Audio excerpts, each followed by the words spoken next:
we'll get rolling here if everybody's back at 7:36. And I want to thank Ryan and Nathan for hanging out. I think we'll have some good time for questions here at the end with both of them still with us. So I've got some slides that I want to run through, and I think we'll get to some of the questions that folks had here. I think that'll be good. If you have questions, go ahead and put them in the chat, and we'll run through these slides here. So I want to always start with kind of a philosophical perspective on the sheep business, and this is one of my favorites. And yes, we can share the slides, and we will be able to share the video of this as well. So this is a great quote. Everybody that's been around sheep has heard people say that sheep are stupid,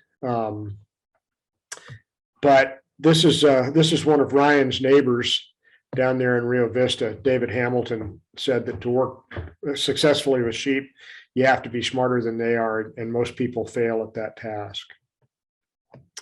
One of my favorite authors wrote this, to be successful with sheep, even when you're not thinking about them, you need to think about them a little. That's from a novel called Dancing at the Rascal Fair by Ivan Doig. And then one of my cattleman friends told me this one, which I really like. And while it's kind of tongue in cheek, I think it does suggest that sheep can utilize some forages and some landscapes that other livestock can't. Dan Byrne was a great dog person and a cattleman who was around sheep, and I think that's very true as well. So we're going to start tonight talking about kind of how the management calendar that each of us start with impacts our economics. We'll go through an economics discussion, give you some sense of maybe how to start analyzing your businesses. And then I do want to spend a little bit of time talking about value-added marketing. I know at least when I started, that was going to be the way that we were going to be successful in sheep. And I think it's a much more complicated picture when it comes to marketing meat. So in our business, and I really think in Ryan's business and in Nathan's business, it really starts with the forage, with the grass. So part of the initial thing that all of us have to do when we're thinking about grazing livestock is think about supply and demand in terms of the forage we have available and the forage that we're going to need. As all of us have noted, and I think, Bo, one of your questions was related to this, that nutritional quality is not consistent throughout the year. And so we have to figure out a way that we can adjust our nutritional demands in our operation to accommodate that fluctuation in forage quality that all of us see here in our operations. We've tried to match our management calendar with those periods when we've got the best feed and the highest quality. For our operation in the foothills, because we don't have alfalfa stubble available to us, we try to match our high demand with when the grass is really starting to grow in the springtime. A more typical operation like Ryan's or even like Nathan's, where you've got the ability to go on to alfalfa stubble, that may be an entirely different management calendar. But for us, we kind of look at the year as a cycle or a circle of production. It's not a linear progression. We go around in a circle and kind of come back to where we started in our operation. And for us here in the foothills, we really have a spring flush of forage growth that starts maybe in late February, and in a typical year is going to run until mid to late May, sometimes even into June.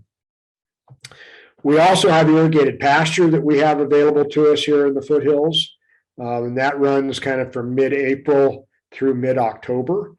And so it extends the season when we know we're going to have green grass available. And from a nutritional standpoint, that green forage has more nutritional value than the dry forage in our annual rangelands.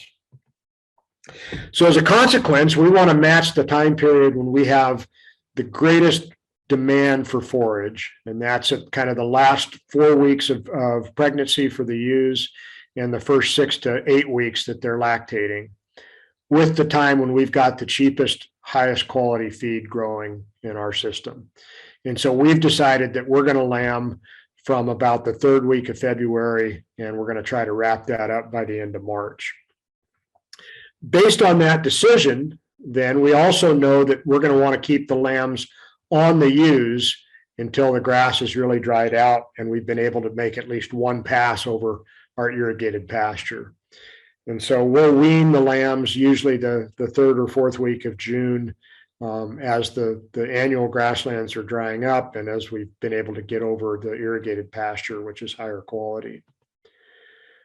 So that means we're also going to try to be putting a little better nutrition in our ewes in September, because we know in order to lamb in February, we have to turn the rams in with the ewes in late September and into early November. So all of that schedule really came from that determination that we could match supply and demand best by lambing for us in late February into March. That also gives us a window when the ewes are not lactating, when they have lower nutritional demands, that we can go out and target graze for customers here in Auburn and get paid to graze like Nathan does. This also means that we have money coming in when we sell our lambs at weaning. We have money coming in when we target graze, but we also have money going out when we're flushing the ewes in early fall, and certainly when we're buying lambing supplies and vaccines in January, and then again when we shear our sheep in May. So the point I want to make with this calendar is that it's driven kind of by the forage resources that we have available to us. But in determining this calendar, we also set up our cash flow analysis. We know when we're going to be able to bring money in. We know when we're going to have to spend money. And it all flows from that initial decision about when's the best time for us to lamb. And I think I would stress, just as you heard from Ryan and from Nathan, that this is going to be a different set of considerations for every operation. So again, this is just another way to look at kind of matching our feed resources here in the foothills with our feed demand. The energy available from our annual rangelands will typically peak in April. And so we've set up our whole system so that our peak demand for nutrition matches that curve. But you'll also see over here that we've got some deficits with what we could provide off of that unirrigated grassland. And so that's why we've added irrigated pasture to our mix, so that we can try to feed the ewes on forage that they're harvesting themselves for as much of the year as possible. Anytime we're having to carry feed to the sheep, it's an outflow of cash that we try not to do for very long. So in basic nutrition, our operation here, we have right at 100 ewes. We get most of our nutritional intake from grazing. We do buy a little bit of hay as a supplement, but we never substitute feed where we're actually feeding animals their entire nutritional demand. Most of what they're taking in, they're grazing. During the growing season, after our fall germination and during the spring flush, we're typically on annual rangelands. And as I mentioned, that last 4 weeks of gestation and the first 6 weeks of lactation after those ewes have had their lambs are the most critical period for us. At that point, once those ewes drop their lambs, they're going to eat almost 1.5 to 2 times as much grass as they'll eat when they're not lactating. And so our stocking rate has gone up, even though our sheep numbers have stayed the same. We can also utilize the dry forage that we've got in our landscape when the ewes are not lactating. So we'll go on to dry forage with the ewes in the summertime as soon as we wean their lambs. We do need to supplement the protein that they're taking in, and that protein is feeding the microbes in their rumen, which allows them to digest that dry forage. But because we're not trying to put weight back on them necessarily at that stage, we can utilize that dry forage. The bottom line for us is that it is almost always cheaper to take sheep to grass than to take grass or hay to sheep. And so our production system is designed to accommodate that. And Bo, we'll get to some of those questions that you raised here in just a little bit. Any questions on that kind of production calendar or any of that?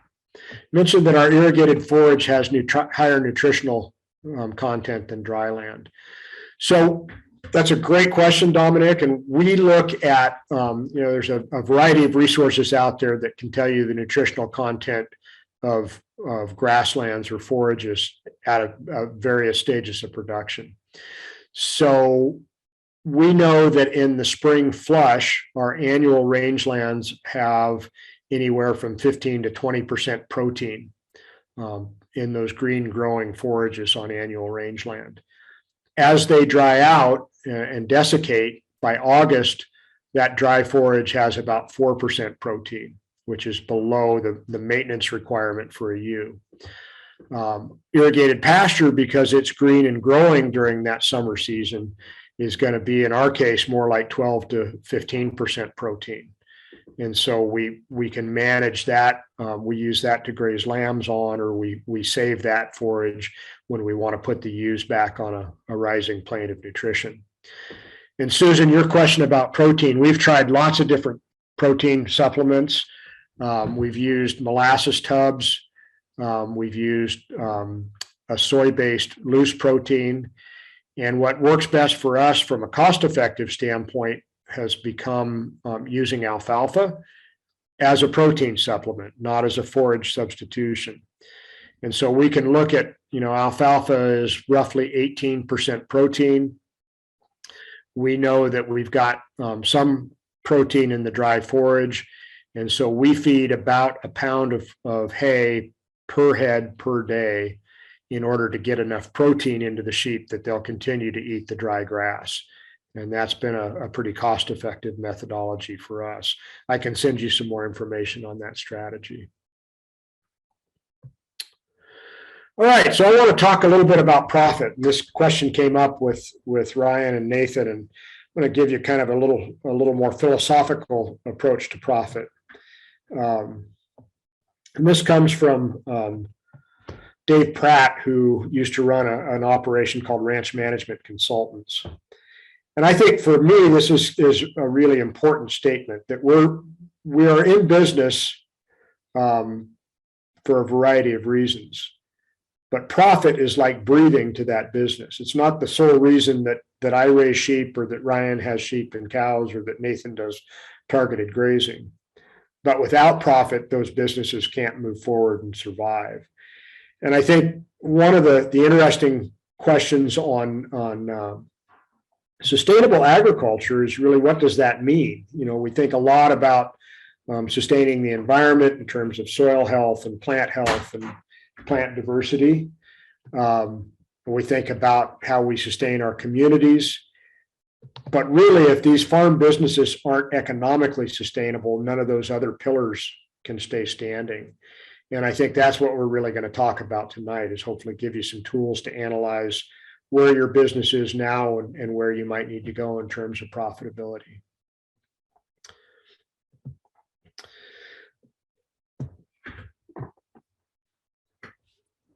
Nathan mentioned this. I think all of us that are in livestock enjoy this part of being in business the most. We like working in the business. For me, that's things like going out and building electric fence, moving sheep and working my dogs. Even though by October I'm tired of irrigating, I think that's, I like being out doing that kind of work every day, marketing the lambs, marketing our wool. Those are all the things I enjoy. And those are important things that every ranch business needs to accomplish, either if it's by the owner or by an employee, but those things all have to get done. Most of us don't like working on the business nearly as much. I know that I avoid doing things like managing finances. That's what I'll do when I'll get home at night and there's 7 or 8 other things demanding my attention that evening, and I'll put it off to the next day. That's things like doing short and long-term planning. Nathan talked about kind of their long-term plan for growth. Ryan talked about analyzing this opportunity to buy more ewes. And I think those are things that we have to spend time on. The reality is we also have to spend time on regulatory compliance if we're in ranching. True in California, but it's true in every other state as well. And we need to train ourselves, and you guys are investing in some of that now tonight, but we need to train ourselves in terms of the working in the business skills sometimes too. And I think those are important to remember. So we can actually plan up front for profit and for sustainability. We're going to talk about economic analysis tonight. And this is really the kinds of analyses that we would do if we're thinking about a particular enterprise. You know, if we're thinking about starting a sheep business, or if we have a sheep business and we're thinking about starting a targeted grazing business, we want to do an economic analysis. We want to think about how we can increase profitability and think about what the weak links in that business might be. From that, then we can do the kind of financial analysis that Ryan talked about. We've got a goal in terms of our economics, but now we need to think about how we accomplish those economic goals. And that's where we start thinking about the sources and the cost of capital in the business. If we're borrowing from a bank or borrowing from ourselves, where's that money coming from and what's it going to cost us to use it? That's when we start thinking about the amount and timing of our cash flows into and out of the business. And then ultimately, the financial analysis will help us look at whether we've gained or lost equity in the business, whether the business is more valuable at the end of the year than it was at the beginning of the year.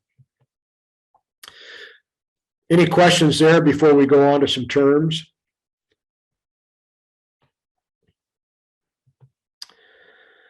So just some basic economic analysis terms, so we're all kind of talking the same language here. Obviously, gross revenue is a big one. That's your gross sales or your total income from the business.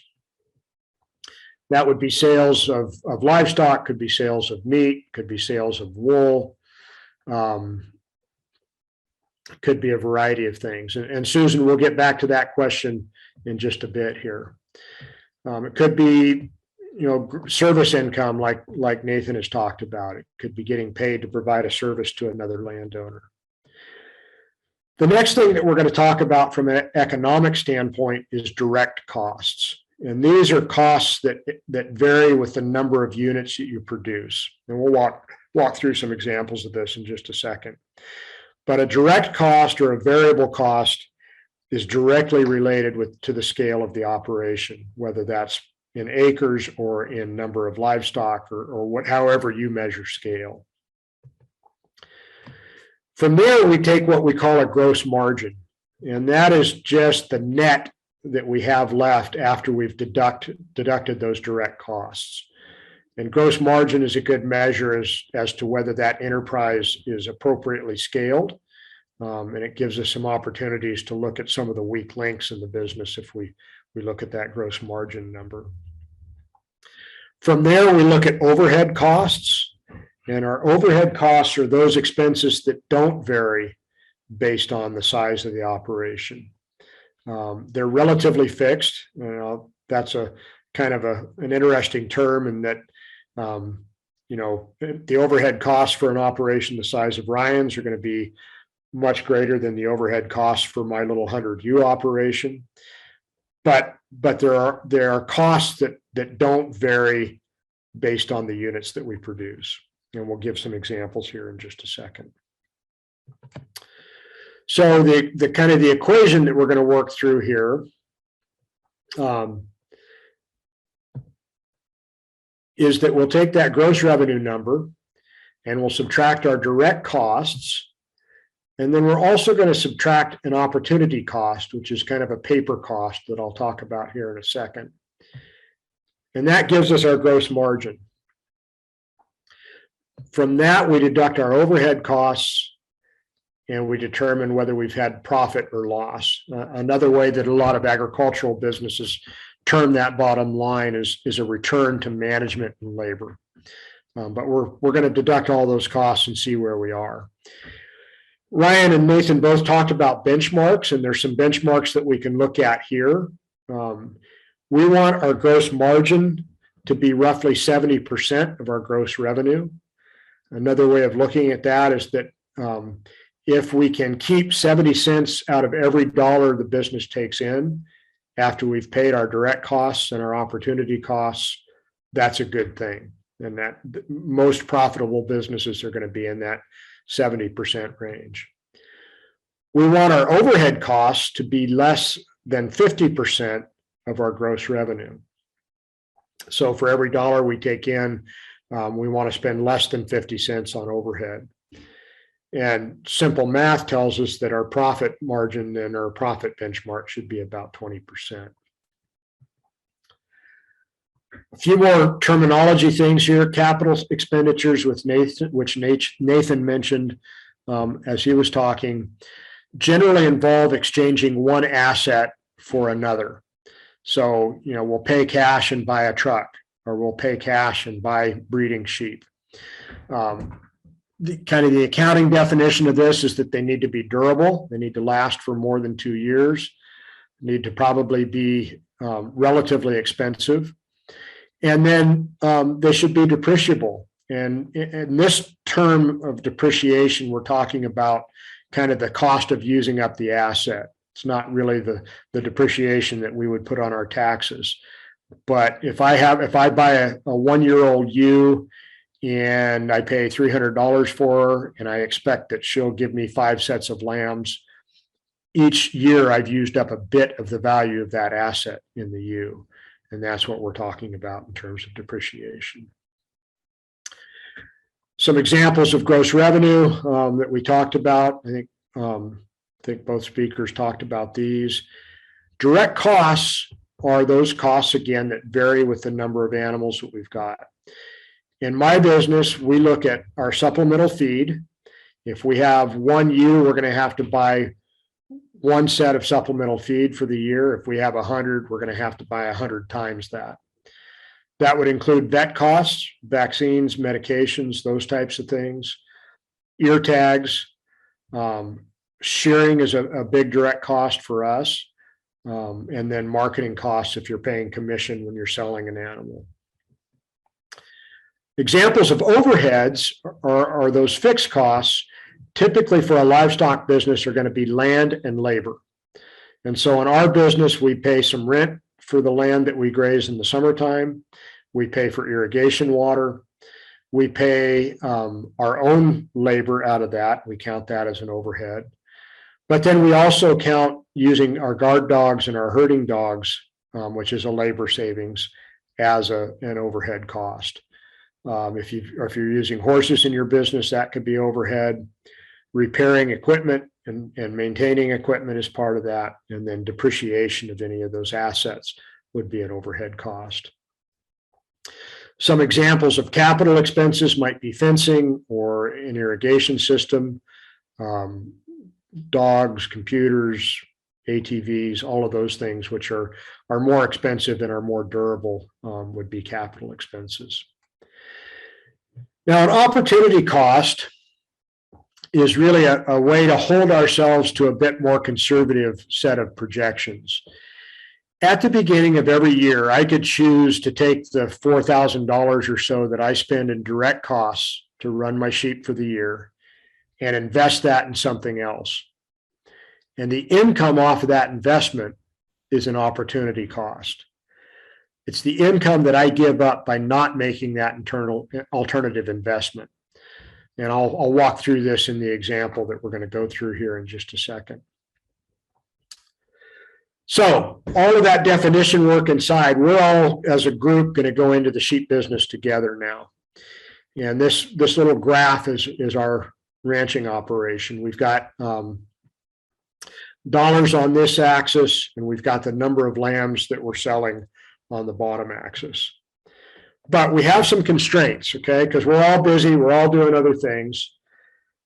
We don't have any money saved up, so we're going to have to borrow money. None of us have time to work in the business, so we're going to have to hire somebody to do the work of raising our sheep. And we don't have any land. Sounds like a great opportunity. Ryan, would you jump on this? When do you have time to meet for lunch? All right. So if we're going to do this, we're going to need to borrow some money. We're going to need to find some land to rent or buy, and we're going to need to hire somebody. So those things are all fixed costs. We're not going to be able to hire somebody and tell them we'll pay them $1 per sheet. And we're not necessarily going to be able to just go out and borrow money and not pay interest on it. So those are our fixed or overhead costs. And we have those costs regardless of how many animals we've got. So this flat line here, this red line, represents our fixed costs.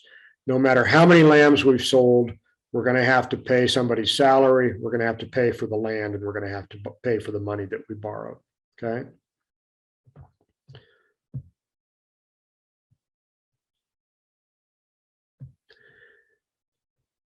Now, those are not the only costs that we're going to incur, right? We're going to have to buy some feed. We're going to have to pay the vet. I'm married to my vet, but I still have to pay the vet bill. We're going to have to buy ear tags or do something else to manage our identification needs on those livestock. And we're going to have some marketing costs. Those costs all vary by the number of animals that we produce. And so this green line represents the additional cost above and beyond our overhead costs. And this, as you see, goes up as we increase the number of units that we produce, the number of lambs. All right, so we've turned the ram in, 12 months, we've got lambs to sell. We've sold our first lamb. And this is our income stream. We've sold this one lamb and boy, we're ranching now, right? So our idea is that we need to sell more lambs. And this graph shows us, just in very general sense, what that lamb income looks like. That's this blue line.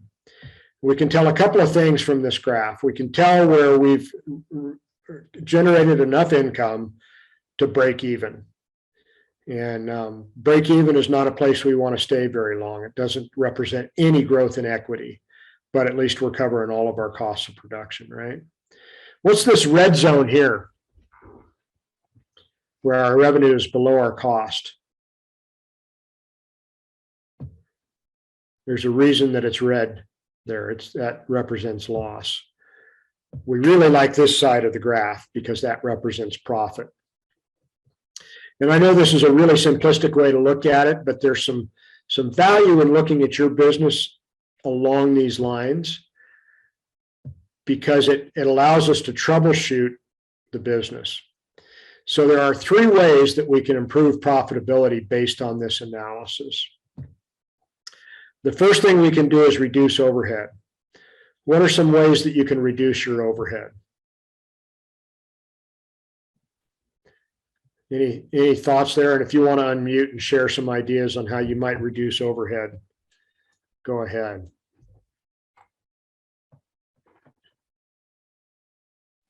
I think we should work on improving pasture to reduce feed costs. Okay. So making the land more efficient, right? Or finding Yes. cheaper land. Okay. Yes. What's a way you might improve the efficiency of your labor? There's a reason I have this picture with this particular graph. Get a good working dog. Exactly.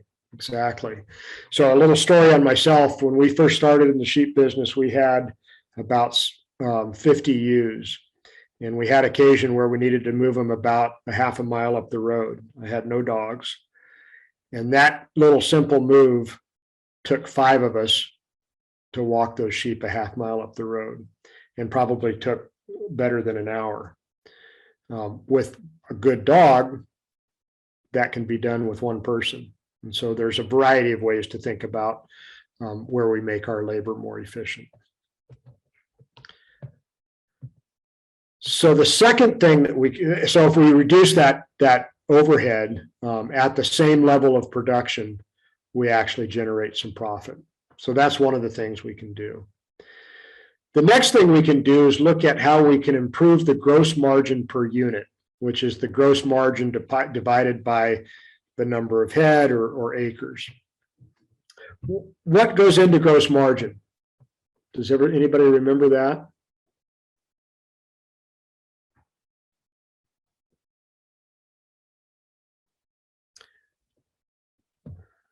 So gross margin is the gross revenue minus the direct costs. Can I just be more profitable by cutting out all my extra feed or my vet bill? Probably not. So one of the things that Nathan talked about is really looking for ways to improve the animal health in your operation. So if there's a more cost-effective way to keep animals healthy, that can improve our gross margin per unit. Our analysis of the different sources of protein was part of that equation. We found that we could feed alfalfa cheaper than we could feed molasses tubs or loose protein. And so that went into improving our gross margin per unit. And what happens when we do that is that we change the slope of this line. And so we, at the same level of production, we generate profit. The last way is that we can increase turnover or increase our scale. So if everything's looking right, if our benchmarks are for 70% on our gross margin benchmark and our overheads are in line, that tells us that we may ought to expand the business, that we should try to increase the number of lambs that we're selling. One of the really interesting things I think in sheep, which is maybe different in some regards, is that one of the ways we can increase scale or turnover is to optimize our reproductive success. One of the things that was a breakthrough for our business was taking our lambing percentage from 120% to 160%, which on 100 ewes gives us 40 more lambs to sell every year without really changing our overhead. And so I think that's one of the values of going through this kind of analysis and looking at your own business. All right, so I'm going to run through some hard numbers now with our own business. This is our current inventory. We've got 79 ewes that were exposed to the rams this year, 3 rams. We've kept 11 replacement ewe lambs, which is fewer than we would typically keep, but we were very concerned about drought. We're finishing 5 feeder lambs that'll be done within the next 3 weeks. We have 5 cull ewes that need to go to the sale. We have 1 guardian dog too many at the moment, and I'll talk about why that is. And then we've got 1 herding dog in our operation. And here's our actual numbers. This is from this is from 2021. So we generated almost or a little over $6,800 in selling live lambs. We sold all of our ewe lambs that we didn't keep for almost $6,500. We've sold 1 freezer lamb at the moment, and I'll talk why we don't do that more here in just a bit. Our coarse wool income is awful this year, and that's actually income from our 2019 wool clip that we finally got paid for this year. We still have the 2021 wool in our barn, and we're looking at alternatives for marketing it. We sold $1,200 worth of cull ewes and rams, and then this year we took in almost $4,300 in targeted grazing income in July and August. So our total gross revenue was just under $20,000, $19,396. Our direct costs include our veterinary costs, and that's largely pharmaceutical products, dewormers, vaccines, and probably 1 or 2 visits by my wife.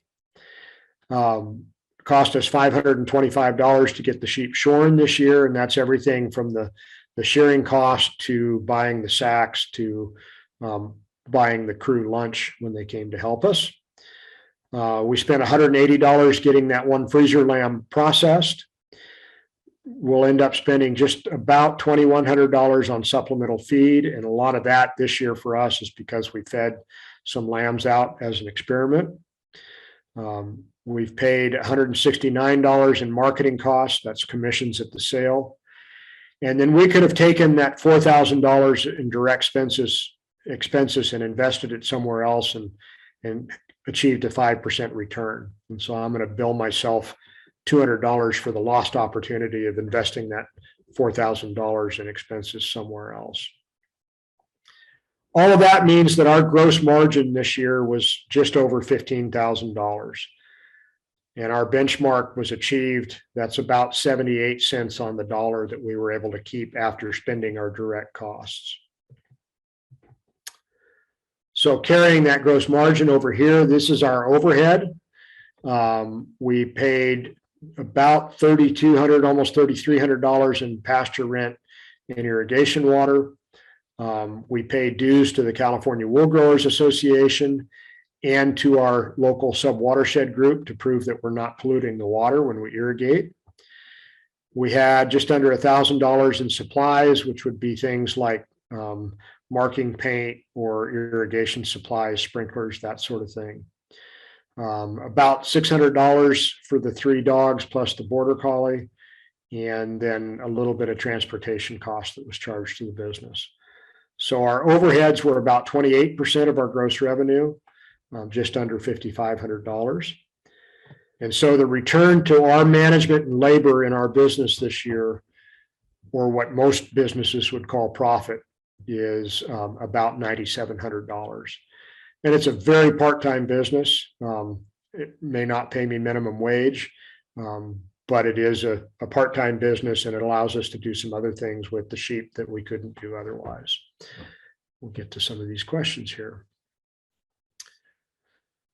Question about, was the increase in lambing percentage primarily from flushing or other inputs, scanning, calling, et cetera? So, Jim, that's a great question. And it was primarily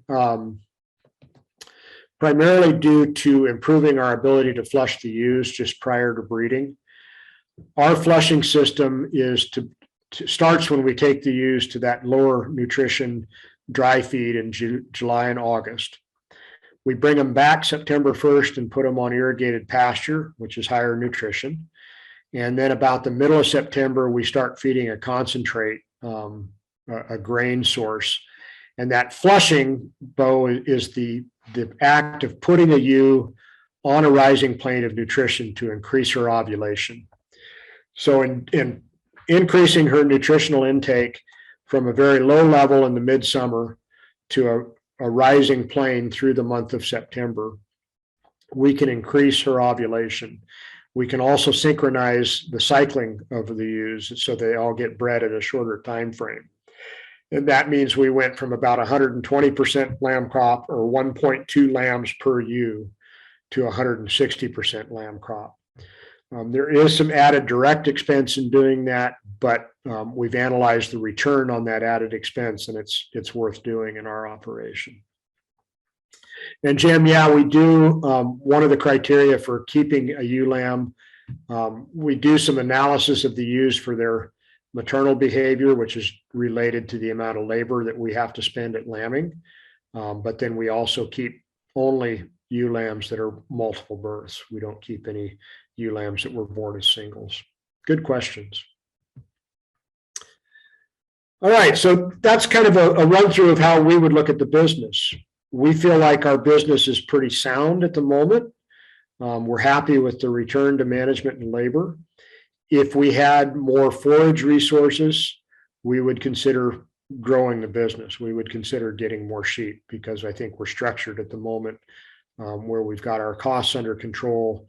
We've got a pretty diverse set of revenue streams, and I think it would make sense if we had the land base and the time available to grow the business. Let's see here.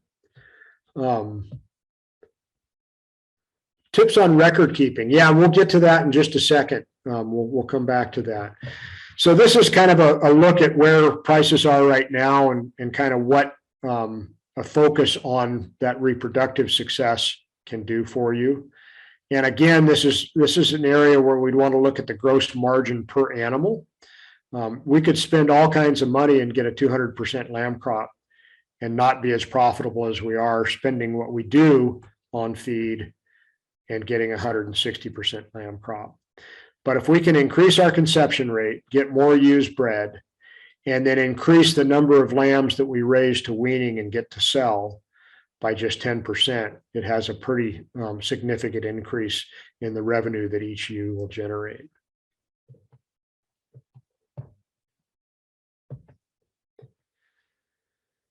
A couple of things, if you're getting started, I think I would suggest thinking about pretty carefully. And there's been some questions in the chat. I'd like Ryan and Nathan to kind of weigh in here. If you're going to be in the ewe business, you need to buy breeding animals, and I think that's a key consideration. Fencing for us, we operate entirely with portable electric fencing. We don't have any permanent fencing anywhere that we run. And that gives us a lot of flexibility. We early on had a truck and trailer that we could use for the business, and about 10 years into the business decided we could use an ATV as well. In our operation, investing in an irrigation system that reduces our labor has been very helpful. And then investing in predator protection. And for us, it's guard dogs and electric fence, but other operations have other investments in that regard, and herding dogs as well. Ryan and Nathan, is there anything you would do differently in this? I think it really just depends on your goals. Yeah. I mean, for example, there's a company that I help out that is on a smaller scale that does the targeted grazing, and they don't want to buy a trailer right now. And so they're willing to pay someone, sometimes it's me, sometimes it's somebody else, to move their animals. They have to be extremely flexible. Yep. Sometimes they have to feed animals an extra day or two until a trailer gets there. And and we've tried to talk them into buying a trailer. I think that it's just not in their goals, and what's working is working for them.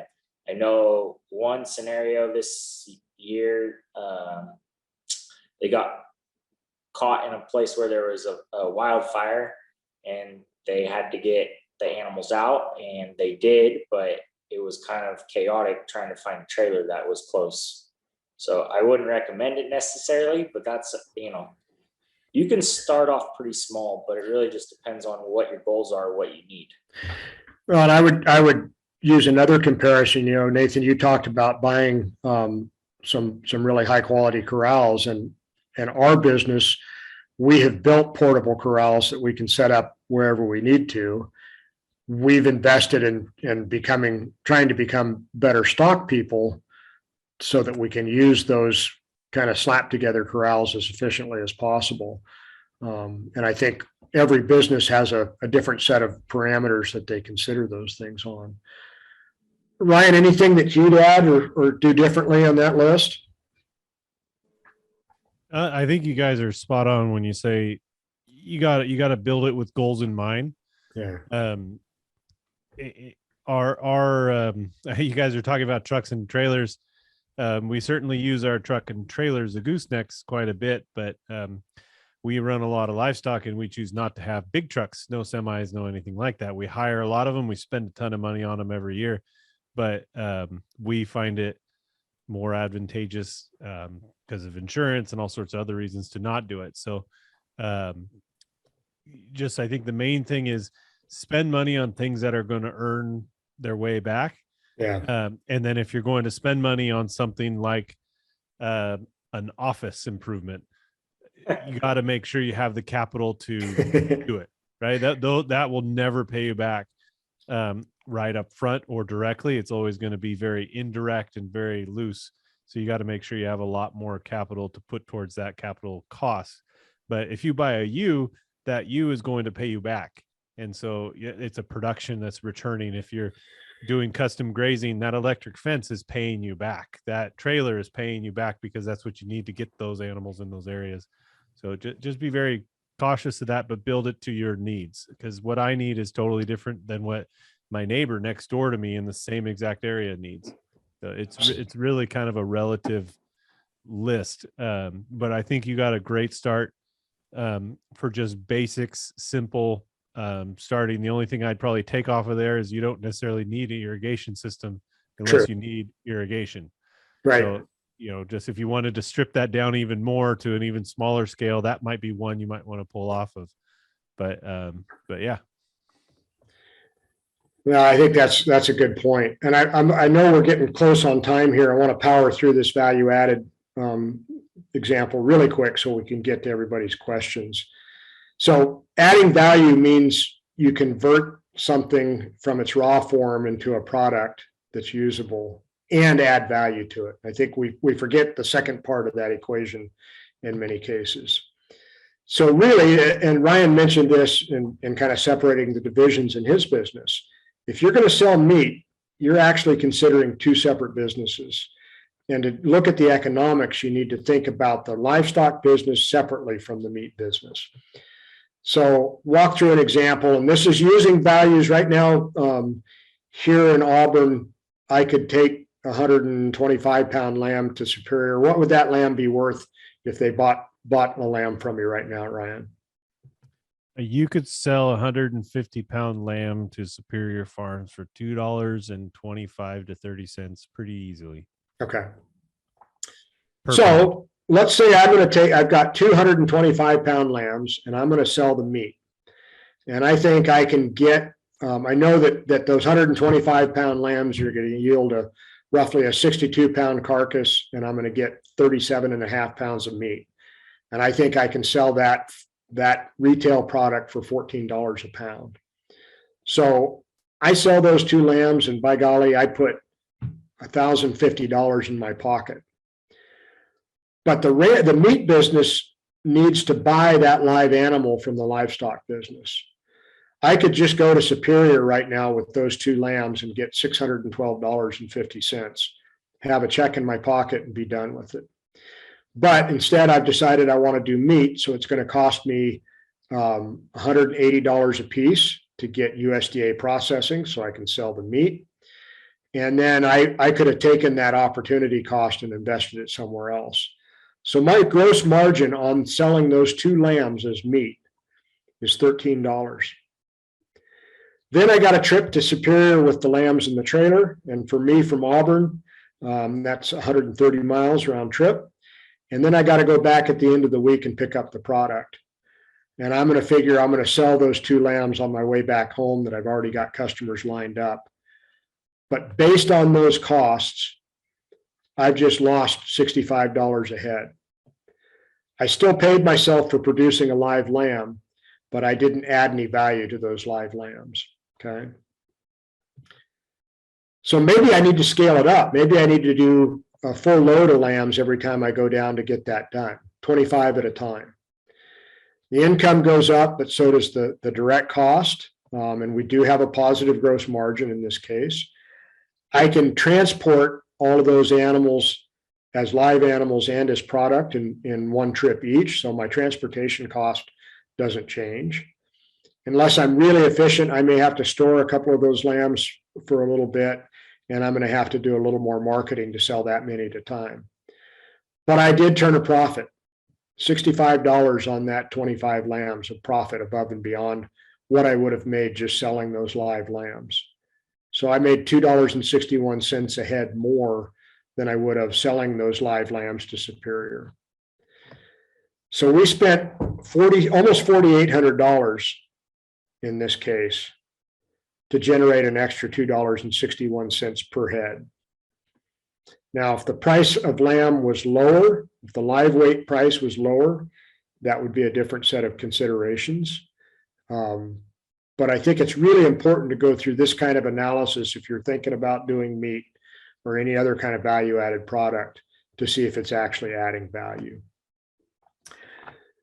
This analysis doesn't tell us if we've made a profit on the live lamb because that's a different business. But I think in our operation, we started out at our peak, I think we were doing 70 to 80 lambs as meat at the farmer's market per year. And we're more profitable now selling most of our lambs live at weaning. I just think it's really difficult to make a value-added business, take an unprofitable production system and make it profitable. A couple of last points I want to start with. There's an investment in time in doing this kind of work, and I think that's important too. We started with 12 Barbados sheep, 2 of which jumped over my head and ran off in the brush when we unloaded them, and I never saw them again. Record keeping, somebody asked a question about record keeping, and I think this is an important point. But keep records on information that you can make decisions on. I think it's really tempting, and all of us have done this, to keep more records than we need. And that's not necessarily a valid use of time. So I'll let everybody read the cartoons at the end here, and then I'll stop sharing so we can answer some more questions. You can't do an extension talk without a far side cartoon. And any of us that have been around sheep know that this is a conversation that happens every year with our sheep. I know it happens in our flock consistently. So with that, I'd like to open it up to questions that anybody might have. A couple of questions in the chat. The difference between, Bo, there's a couple of different numbers we're throwing out here I should define. Conception rate is the percentage of the ewes that conceive. Lambing rate is the number of lambs born per ewe. And then weaning rate or selling rate is the number of lambs that make it from birth to the point of sale. And so there always is some mortality in that. We kind of expect a 3 to 5% mortality in lambs up to 2 weeks of age. If we can get them 2 weeks or older, they pretty much survive from that point on. Tips on record keeping. We started with a paper record keeping system, and we actually tracked kind of ewes and lambs together. We do keep, our business is a partnership, and so there's Ryan's records. We maintain our financial records in a spreadsheet. If we were much bigger, we would use something like QuickBooks or Quicken to do the accounting records. But we also keep production records now on spreadsheets. Ryan or Nathan, do you guys have any recommendations on that? Yeah, we've transitioned from a very, very paper dependent system to a computerized system.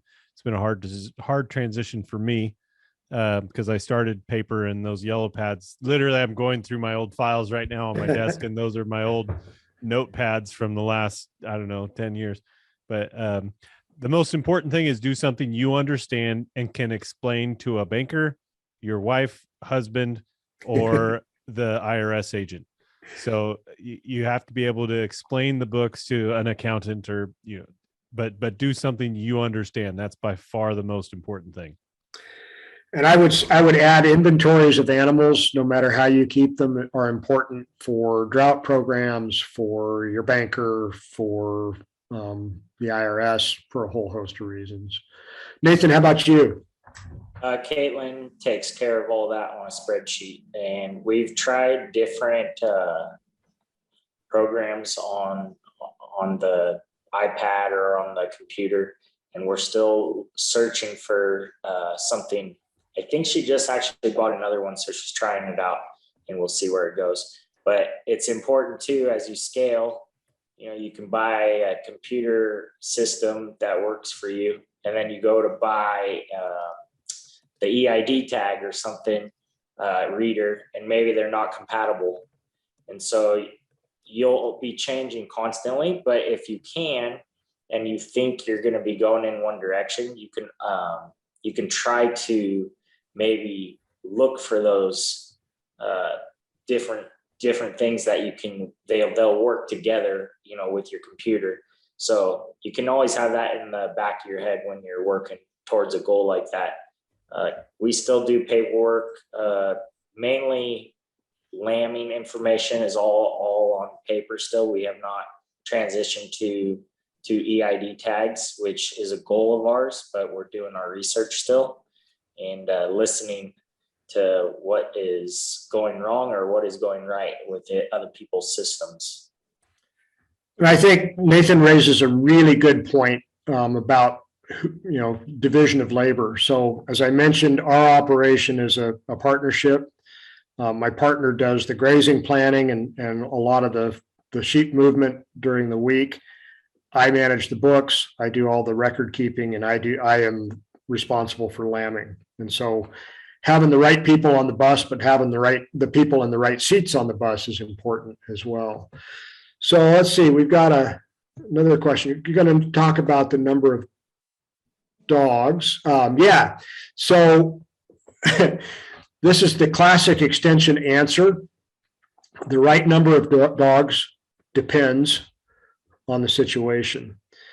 We currently could get by with 2 dogs, but we've got an older dog that we're going to need to replace in the next couple of years. And so a guard dog for us, if we started as a pup, is going to take 12 to 18 months to develop. And so we've got an extra dog we're trying to develop at the moment, just in anticipation of that older dog going out of the operation. For us, one of the things that we look at is the cost of the dog. It costs us about $200 per guard dog in feed costs and vet costs a year, which is really low. I figure that they'll save more than that in terms of sheep deaths in our operation. The only time we've lost animals to coyotes or anything else has been when we were in hardwire fence without a dog. So I think that's kind of a calculus for a lot of people to think about. And then let's see, per your average percent of seasonal births, how many times are you coming out to deal with complicated birth? Are ewes giving birth kept separately? So all of us have a little different system in that, and I'll describe our system. We're actually going to do a lambing field day in March. If you're here close to Auburn, that would give you some hands-on with this. We pasture lamb entirely. We save our pastures that have tree cover and brush cover as shelter for our lambing. We lamb from the 3rd week of February through the end of March, so we do get some weather typically. We have kept very easy to keep but thorough records on the maternal ability of our sheep. So we will only keep a ewe lamb out of a ewe that can give birth on her own, that milks well, and that has a good vigorous lamb. And that has really reduced our labor. Last year, out of 80 ewes that lambed, I think I pulled 2. Our typical checks are about an hour and a half in the morning, an hour and a half in the evening. And then if it's really stormy and windy weather, somebody will go out in the middle of the night and just make sure everybody's okay. But we don't separate lambing ewes from the rest of our mob. We've developed a flock that can handle it pretty well on their own. Ryan has a very different system of lambing at the scale that they operate. And I think that's part of kind of developing your systematic approach to things too. One of the ways that we will call a ewe is if she has twins and can't count to 2, she's gone. If she only has one good side of her udder and can't nurse 2 lambs, she's gone.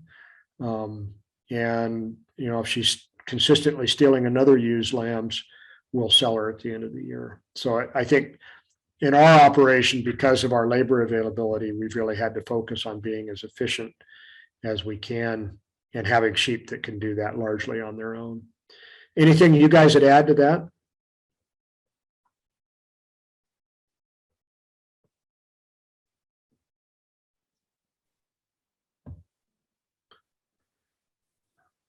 Anybody else have any other questions? I do want to share a real quick schedule as we're wrapping up, and I did put a link to an evaluation survey in the chat. I will send that to everybody as well. We do have a number of other webinars and workshops coming up. Some that are scheduled definitely right now, and then others to keep an eye out for. We're hoping to do a cattle and sheep 2-day grazing academy this spring here in Auburn, and do another targeted grazing workshop as well. And I'll make sure you all get that information as they come up. Let's see, we had another question in the chat. The small ruminant webinar is January 13th. Yeah. Anybody know someone who's had success making lanolin related skincare products?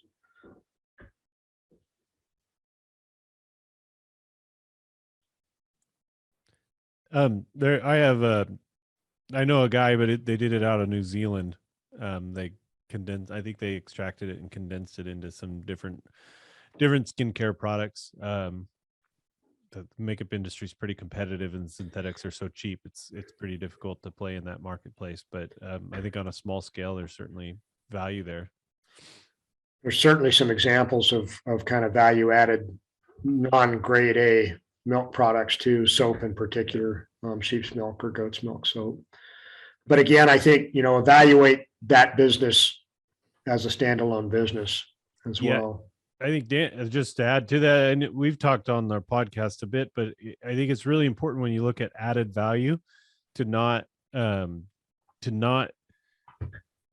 look at it as almost a separate business, not so much as just added value part of the sheep. So if you're going to take the wool from processing, you're going to clean it, spin it, put it into a product, and then sell it.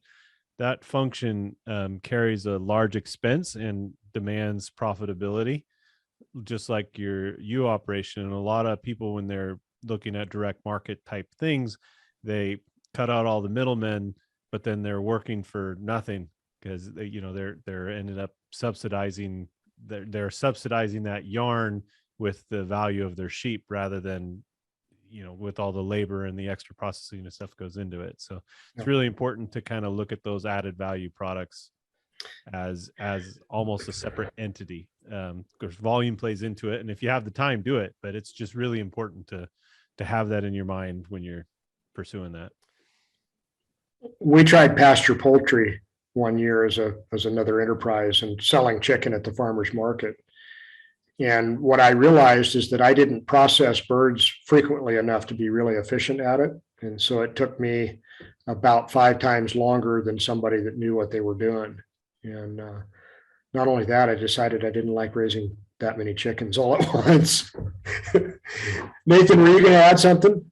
Yeah, I was going to add something. So with our grazing service, before when we started, we were lambing and kidding out in the spring, but our grazing service was affecting how our lambs and kids were growing. So you needed to keep them separate because the grazing was bringing in money, but it was harming the side of the growth of meat. So now that we've swapped it around, it's actually helped each other. Because we've hit different markets, we had to change some things. So we lamb out in the fall or kid out in the fall, or currently up until January 1st. But then our animals have the feed because we're lucky enough to run on alfalfa that we can hit certain meat markets, but they affect each other. If you're trying to service graze, you're going to have a hit on the meat side of things if your timing isn't right. So you try to keep those things separate. Well, I know we're past time, and I got to let our speakers go and eat dinner and maybe see their families tonight at some point. But I want to thank everybody for sticking with us tonight. I do look forward to your feedback and those evaluations. I think you've all got my email, and if you have other questions or comments, feel free to contact me that way. I will put a plug in for Sheep Stuff You Should Know, which is the podcast that Ryan and I and Dr. Rosie Bush do on a weekly basis. You can get it off of Spotify or Apple Podcast. And we may not know a whole lot, but we have a fun time talking about how much we don't know. So it's a good time, and I would encourage you to check that out. And with that, thank you. Happy holidays, and we'll look forward to seeing you at another workshop.